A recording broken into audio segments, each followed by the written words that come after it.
Hello again. My, we have been busy. We have made a foot for Dr. Cecil with moving toes, and we've even done a one-off special where I went into the inner depth workings of our moving eyebrow mechanism on a budget, and I showed you how that works. But in the process, we have neglected our little lady here. She hasn't been getting much attention, so this week I thought it would be good if we gave her some ears and a nose. And I took you through how I make my noses and how I make my ears. So let's do it.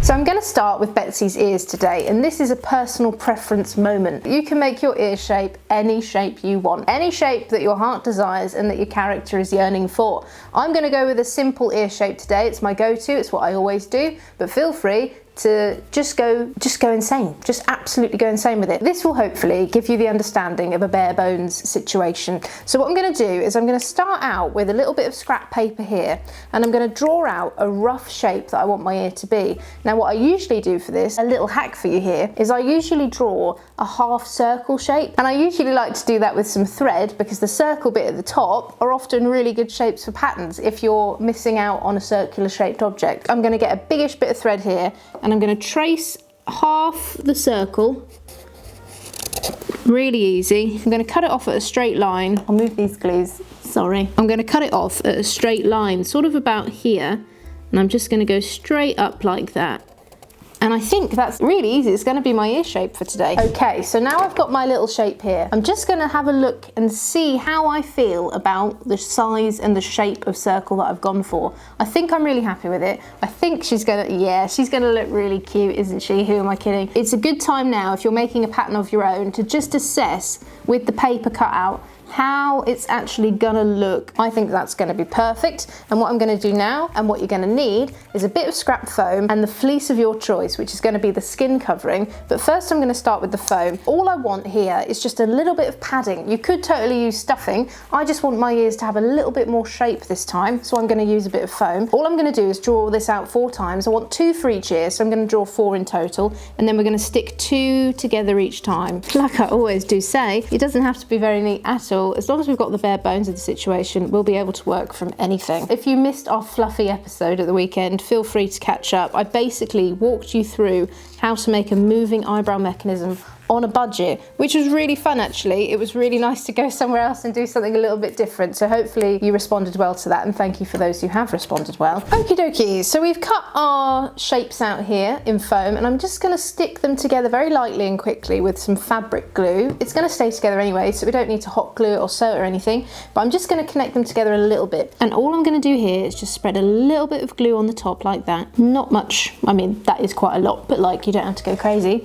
And I'm just gonna sandwich that on the top like that and let that set. And while we wait for those to set, I'm just going to cut out the same pattern in fleece, which is what I'm going to be using for the ears, just the same colour. And all I'm going to do as I cut it out is just give it a little bit of extra room, because obviously this is going to be the same size as our foam when I draw it out. So I'm just going to cut it out with a little bit of room around the edge, so we've got a little bit of wiggle room when it actually comes to connecting these pieces together. I've drawn out 4, and I'm now going to cut them out, leaving a gap around my pattern for each one as much as I can. Alrighty, so I've got my 4 ears here, and I want to pair them opposing like this. So you see how I've got this shape like that and the other shape like that, so when they've sewn together they'll become one shape. And what we're going to do now is sew this curved line here nicely together, but leave this long bit open so that we can shove our foam in when we get the chance. So we're going to bring our needle through the corner that we've drawn on this side and over to the corner that we've drawn on this side, making sure those corners line up, and then we're gonna bring the needle through, and I'm gonna just do the same thing all the way along, in and out of those lines, making sure that both lines line up on each side as we sew them out. So I've just finished sewing the curvature here of our pattern,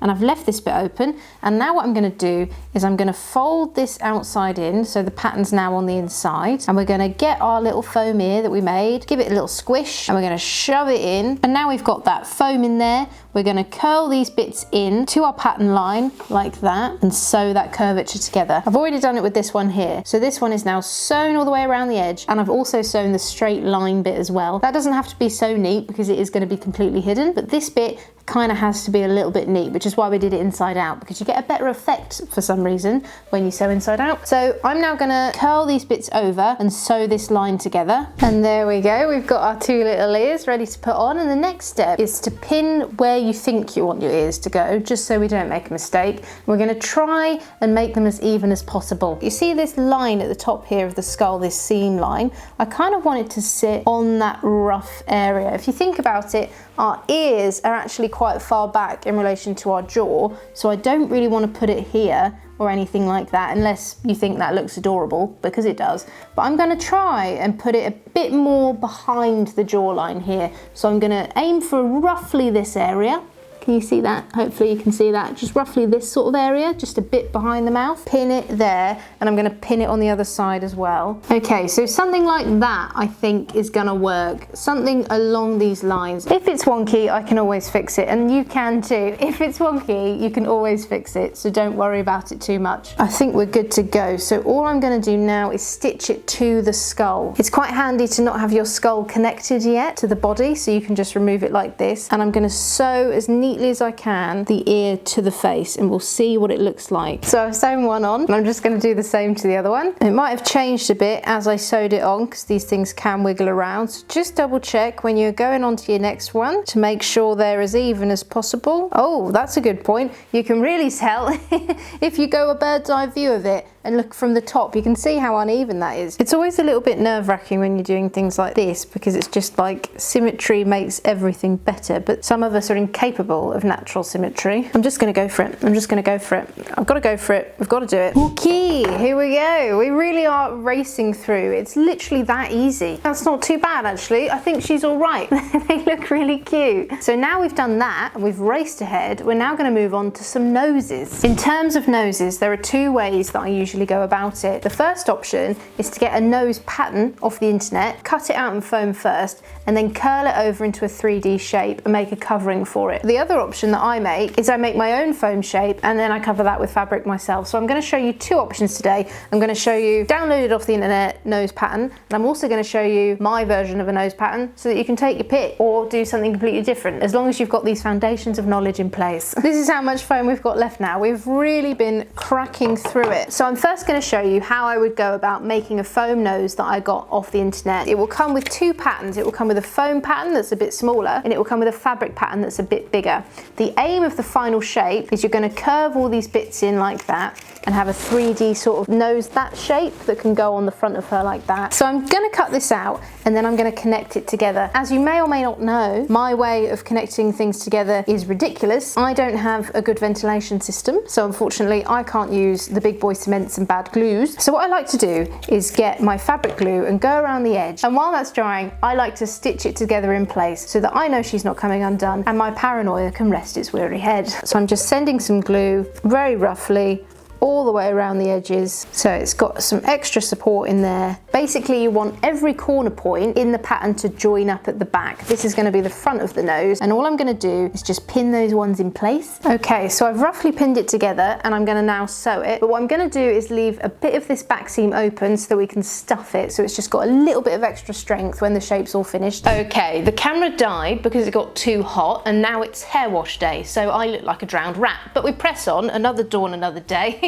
And let's see how far we got this time. So yesterday, when everything went kaput, I finished sewing our nose together, but I've left a little gap at the back, and that's because I'm going to fill it with some stuffing here. And as you may or may not know, I get my stuffing from a pillow that I no longer care about. But you can buy stuffing fresh, it's just because I don't want to pay for it. So all I'm going to do here is open up this little gap that we've left, and I'm just going to stuff it as much as I can. If you struggle to get your stuffing through your little hole, stop it. Just use a Sharpie to flatten it in. Now I've got the stuffing in here, all I'm going to do is stitch up this backing so it's one solid piece, and then I'm going to get my fabric pattern, which is the same pattern as our nose pattern, just a bit bigger, and I'm going to sew it inside out so we get lovely seamless seams, but I'm going to leave a little gap so I can turn it inside out and stuff this in here. So I've stitched up my nose, and I've stitched up a little bit of my fabric pattern here, but I've left a little hole, and I'm just going to turn it outside in so the pattern's now facing the inside, and I'm going to put my nose in and then sew it up at the back. You join me at a bit of an impasse because I did sew up the nose that we had and I thought it was all looking fine and dandy, but I actually checked her concept art that I made for her and I drew these quite large pronounced nostrils and I wanted to see if I could incorporate them into the nose at all. And what I've done is I've kind of made like little nostrils to go on the side, and I'll show you how I've done that. Basically, I got a scrap of foam here, and it kind of has to be in a really unneat sort of triangle shape. The important thing is it has a thicker center and then it thins off at the end. And then all I did was I got a bit of scrap fabric, sort of like this, and I want to sort of make just a really rough shape that mimics this shape here that we've got, kind of just like a curvature is the main aim here. And then what I did was I literally just folded that over and stitched the bottom. So you've kind of got this long sort of caterpillar-y looking thing. And then all I'm going to do, hopefully, is just put two ends together and curl it around like that and do a little bit of finicky folding to get these little bits hidden and then sort of make a nostril. I can't decide if I like it or not, so I thought I'd do it and then we can assess. I think I like it. Let's have a look at her. Oh yeah, I think we've got to give it a go, and if it doesn't work, I can totally remove them afterwards, but I think I'm gonna try it. On the whole, I think that's quite funny. We'll give it a go and we'll implant it in her face. But before we do, I just wanted to give you a quick second option if you didn't want to follow a pattern online and you actually wanted to make your own, because making a nose by yourself is so easy, and I just want to show you how I do that. All I've got here is much like the ear technique we did earlier.